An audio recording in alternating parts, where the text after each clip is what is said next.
तो कहानी की शुरुआत में हमें एक गांव को दिखाया जाता है। यहाँ पर हम देखते हैं कि बहुत सारे लोग इकट्ठा हुए थे और सुरामियू नाम करके एक इंसान की फालतू बातों पर ध्यान दे रहे थे। सुरामियू के पास बाजिक जुबान नाम करके एक बॉक्स था। इस बॉक्स को दिखाते हुए वो अपने लोगों से कहता है कि इसके बाद हम तीनों लोगों के राजा बन जाएंगे। यह कहने के बाद वो अपने सभी लोगों को अमृत पीने के लिए देता है। उसकी बातों को मान करके सभी लोग उस अमृत को पी लेते हैं। यहाँ पर हमें यनार और सैनफिंग नाम करके दो लोगों को दिखाया जाता है जो अच्छे लोग थे। सैनफिंग सुरामियू के पास आता है उस बॉक्स को लेने के लिए। ये लोग हर हाल में उस बॉक्स को हासिल करना चाहते थे, इसलिए इन लोगों के बीच में युद्ध हो जाता है। सैनफिंग बड़े ही आराम से सुरामियू को हरा देता है। इसके बाद वो बॉक्स को हासिल करने के बाद वो बॉक्स वो यनार को दे देता है और उससे कहता है कि तुम इसे लेकर के मास्टर के पास जाओ। अब यनार उस बॉक्स को लेकर के अपने गाँव अपने मास्टर के पास चली जाती है और ये सब कुछ सुरामियू का बनाया गया एक प्लान था। वो खुद चाहता था कि यनार उस बॉक्स को लेकर के अपने गांव अपने मास्टर के पास जाए। अब मास्टर जब उस बॉक्स को देखते हैं तो वो यनार को बताते हैं कि ये बॉक्स नकली है, असली बॉक्स तो मेरे पास पड़ा हुआ है। उसी समय यहाँ पर सुरामियू अपने आदमियों के साथ आ जाता है। दरअसल सुरामियू ने इस गाँव तक पहुँचने के लिए एक प्लान बनाया था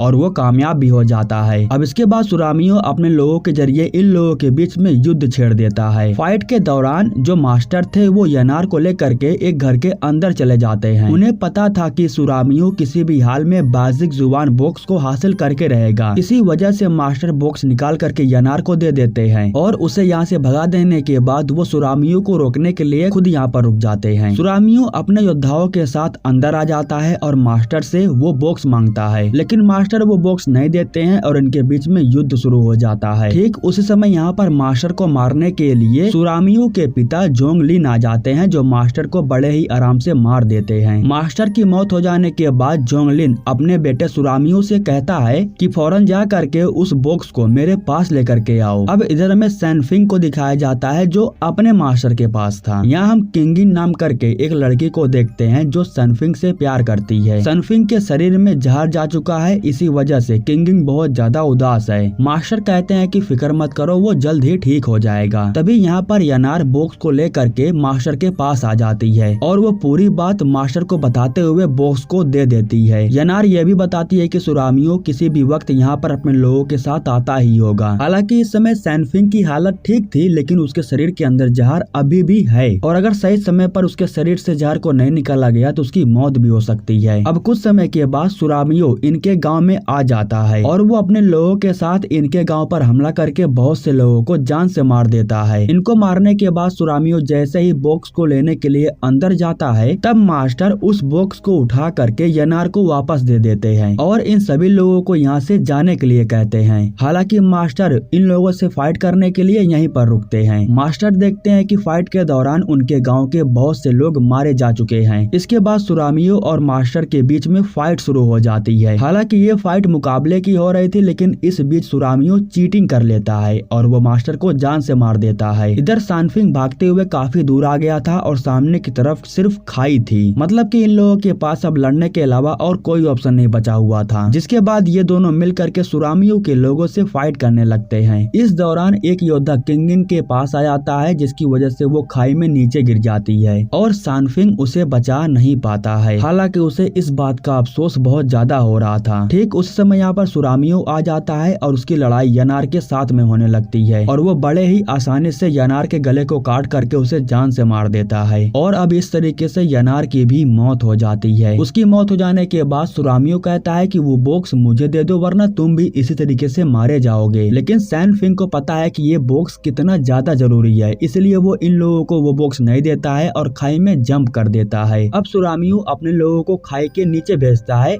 सैनफिंग को ढूंढने के लिए। इधर जब जोंगलिन को ये बात मालूम चलता है तो वो अपने बेटे सुरामियू के ऊपर बहुत गुस्सा हो जाते हैं। वो सुरामियू से कहते हैं कि मुझे हर कीमत पर वो बॉक्स ला करके दो, मैं उसके बिना जिंदा नहीं रह सकता हूँ। तो सुरामियू कहता है कि आप फिक्र मत करो, जल्द ही वो बॉक्स आपके पास होगा। अब हमें एक शिष्य को दिखाया जाता है जो शिक्षा ग्रहण करने के बाद अपने घर की तरफ जा रहा था, लेकिन रास्ते में वो सैनफिंग की बॉडी को देखता है जो पानी में पड़ी हुई थी। इसके बाद वो उसकी बॉडी को पानी के बाहर निकालता है और सैनफिंग बिल्कुल ठीक ठाक भाग था। वो इस समय खाई के नीचे किंगिंग को ढूंढ रहा था। इस दौरान उसकी मुलाकात एक लड़की से होती है जो बहुत से लोगों के साथ में फाइट कर रही थी और वो इन सभी लोगों से लड़ करके इन्हें हरा देती है। दरअसल इस लड़की का नाम नानजियांग था। अब ये लड़की भी बिल्कुल अकेली थी, इसलिए वो सैनफिंग के साथ में हो जाती है। अब यहाँ पर सीन कट करके हम चेरी नाम करके एक मार्शल आर्ट फाइटर को देखते हैं। उसको तालाब में किंगिंग की बॉडी तैरते हुई दिखाई देती है, जिसके बाद वो उसे उठा करके अपने घर लेकर के आता है। कुछ समय के बाद जब उसे होश आता है तो चेरी उसे बताता है कि वो उसे तालाब में मिली है और उसने उसकी जान बचाई है। चेरी कहता है कि तुम ये कपड़े पहन लो और अपने घर वापस जा सकती हो। तभी किंगिंग कहती है कि मैं कौन हूँ, मतलब कि उसकी याददाश्त जा चुकी है, उसे कुछ भी याद नहीं है। हालांकि वो याद करने की कोशिश करती है लेकिन उसे कुछ भी याद नहीं आता है। अब इधर हमें सैनफिंग को दिखाया जाता है जो तितलियों की पहाड़ी पर आया हुआ था। दरअसल इस पहाड़ी का नाम ही था तितलियों का पहाड़ी। सैनफिंग यहाँ पर अपने जहर का इलाज ढूंढने के लिए आया था, लेकिन ठीक उसी समय यहाँ पर सुरामियों के सभी योद्धा आ जाते हैं और इन लोगों के बीच में फिर से फाइट शुरू हो जाती है। हालांकि सैनफिंग के पास इस समय नानजियांग थी, इसलिए ये लोग इस लड़ाई को जीत जाते हैं। इन लोगों को यहाँ पर एक कुएं की जैसी जगह दिखाई देती है, जिसके बाद ये लोग उसी के अंदर जंप कर देते हैं और इसी वजह से सुरामियों के लोग उन लोगों को पकड़ नहीं पाते हैं। अब जैसे ही ये लोग इसके अंदर आते हैं तो इनकी मुलाकात एक इंसान से होती है और ये वही इंसान है जिसकी सैनफिंग तलाश कर रहा था। दरअसल इस इंसान को अच्छे से पता है कि सैनफिंग के शरीर के अंदर से उस जहर को कैसे बाहर निकालना है। काफी गुजारिश करने के बाद ये इंसान सैनफिंग के शरीर के अंदर से उस जहर को बाहर निकाल देता है। जहर बाहर निकल जाने के बाद सैनफिंग उसका बहुत ज्यादा शुक्रगुजार हो जाता है। उसे शुक्रिया कहने के बाद वो अपने साथियों के साथ किंगिंग को ढूंढने के लिए यहाँ से चला जाता है। नदी के आसपास जितने भी गांव थे वो वहाँ पर जा रहा था और किंगिंग को ढूंढ रहा था। और इस बार ये लोग जिस गांव में आए थे किंगिंग उसी गांव में थी चेरी के साथ। लेकिन सैनफिंग के लिए दिक्कत की बात ये थी कि सुरामियों के जो लोग थे वो उसका पीछा करते हुए यहाँ तक आ गए थे। इस तरीके से इन लोगों के बीच में फिर से फाइट शुरू हो जाती है। नानजियांग और सैनफिंग इन लोगों को हरा करके यहाँ से जाने लगते हैं। सैनफिंग जैसे ही पीछे मुड़ करके देखता है तो उसे किंगिंग दिखाई देती है। हालांकि वो वापस लौट करके किंगिंग के पास जाना चाहता था, लेकिन उसके साथी लोग उसे रोक देते हैं क्योंकि वहाँ पर सुरामियों के लोग थे और वैसे भी अभी ये कंफर्म नहीं हुआ था कि वो किंगिंग ही है या फिर कोई और लड़की है। हालांकि सुरामियों के लोग जब किंगिंग को देखते हैं तो वो उसे पहचान लेते हैं। यहाँ पर उस शिष्य को मालूम चलता है कि जिस मास्टर के पास से वो शिक्षा ग्रहण करके आया है सैनफिंग उसी मास्टर के पास जाना चाहता है, क्योंकि इस बॉक्स को किस तरीके से खोला जा सकता है सिर्फ उन्हीं को पता है। अब इसके बाद सीन कट करके हमें चेरी को दिखाया जाता है। जब वो घर आता है तब उसे किंगिंग नहीं दिखाई देती है। हालांकि उसे यहाँ पर एक लेटर मिलता है जिसे पढ़ करके वो समझ जाता है कि इस समय किंगिंग कहाँ पर है। इसके बाद हमें मालूम चलता है कि किंगिंग को सुरामियों के लोगों ने बंदी बना लिया था। अचानक से नीचे गिरने की वजह से किंगिंग को धीरे धीरे सब कुछ याद आने लगता है। यहाँ पर हम सैनफिंग को देखते हैं। जब वो अपने साथियों के साथ बैठा हुआ था तो कुछ समय के बाद यहाँ से उठ करके नानजियांग चली जाती है। उसके चले जाने के बाद तुरंत यहाँ पर चेरी आता है और वो लेटर को अपने साथ लेकर के आया था। वो सैनफिंग के पास इसलिए आया था क्योंकि सुरामियों के लोग उसके पीछे पड़े हुए थे और लेटर में लिखा हुआ था कि बेसिक जुबान बॉक्स सैनफिंग के पास में है। जब वो बॉक्स मुझे मिलेगा तभी मैं किंगिंग को छोड़ूंगा। सैनफिंग कहता है कि आखिर तुम किंगिंग को कैसे जानते हो? तब सुरामियों बताता है कि मैं उसे नहीं जानता हूँ, वो मुझे तालाब के पास मिली थी, मैं उसे बचाना चाहता हूँ। अब इसके बाद सैनफिंग चेरी को यहाँ से भेज देता है और वो खुद मास्टर से मिलने के लिए चला जाता है। वो शिष्य सैनफिंग को लेकर के अपने मास्टर के पास जाता है। यहाँ पर मास्टर सैनफिंग की एक परीक्षा लेते हैं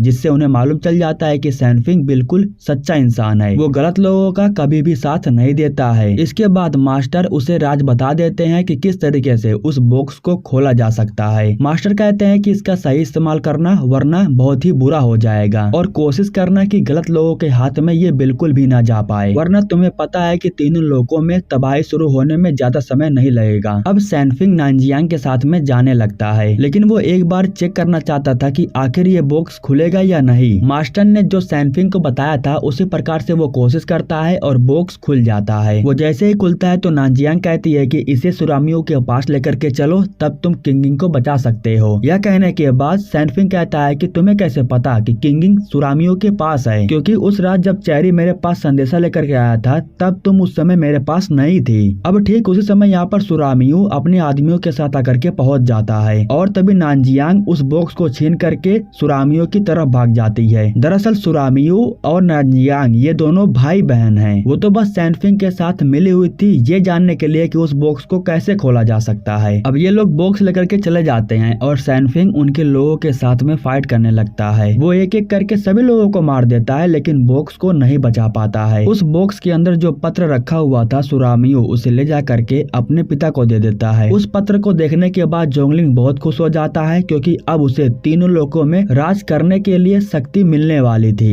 अब सैनफिंग हार नहीं मानता है, वो किंगिंग को बचाने के लिए सुरामियो के पास आ जाता है। यहाँ पर आने के बाद सैनफिंग कहता है कि मैं चाहता हूँ कि तुम किंगिंग को छोड़ दो, लेकिन सुरामियो के पिता ने उसे ऑर्डर दिया था कि वो किसी को भी ना छोड़े। इसी वजह से सुरामियो अपने लोगों से कहता है कि सैनफिंग को मार दो। इसके बाद उसके लोग सैनफिंग को मारने के लिए उसके पास जाते हैं लेकिन वो एक एक करके सबको मार दे रहा था। अब ये लोग जैसे किंगिंग को मारने की कोशिश करते हैं तभी यहीं पर चेरी आ जाता है और उसे बचा लेता है। वो किंगिंग को बचाने के बाद उसे सही सलामत लेकर के बाहर आ जाता है। किंगिंग उससे कहती है कि मैं चाहती हूँ कि तुम जा करके सैनफिंग को बचाओ। इधर हम देखते हैं कि यानार और सुरामियो दोनों एक साथ मिल करके सैनफिंग के साथ में फाइट कर रहे थे, लेकिन सैनफिंग बड़े ही आराम से उन दोनों को हरा देता है। उसके लोग यह देख करके बहुत डर जाते हैं और इस युद्ध को छोड़ करके भाग जाते हैं। इसके बाद सैनफिंग को मारने के लिए जोंगलिन आ जाता है। यहाँ पर सैनफिंग जोंगलिन से कहता है कि मैं तुम लोगों में से किसी को नहीं छोड़ूंगा क्योंकि तुम लोगों ने मेरे परिवार, मेरे दोस्त और मेरे गांव वाले को मार दिया है। यह कहने के बाद इन दोनों के बीच में फाइट शुरू हो जाती है, लेकिन सैनफिंग पहले ही राउंड में घायल होकर के नीचे गिर जाता है। जिसके बाद चेरी आता है। इसके बाद चेरी जोंगलिन से फाइट करने लगता है लेकिन जोंगलिन उसे भी हरा देता है। इस बार सैनफिंग जोंगलिन को हराने के लिए अपने खास शक्ति का इस्तेमाल करता है, जिसकी वजह से इस बार जोंगलिन बच नहीं पाता है और वो मारा जाता है। सीन कट करके हम जोंगलिन के वैद्य को देखते हैं जो जहर बनाने का काम करता था। सैनफिंग उसके पास आकर के उसे भी मारने वाला था लेकिन इससे पहले ही वो जहर खा करके खुद को ही मार लेता है। इस तरीके से सभी लोगों को मार देने के बाद सैनफिंग जा करके किंगिंग से मिलता है। इन दोनों की मुलाकात हो जाने के बाद जो चेरी था वो अपने रास्ते चला जाता है और इसी के साथ ये कहानी यहीं पर समाप्त हो जाती है। दोस्तों, हमारे YouTube चैनल को सब्सक्राइब करने के लिए आप लोगों का दिल से शुक्रिया।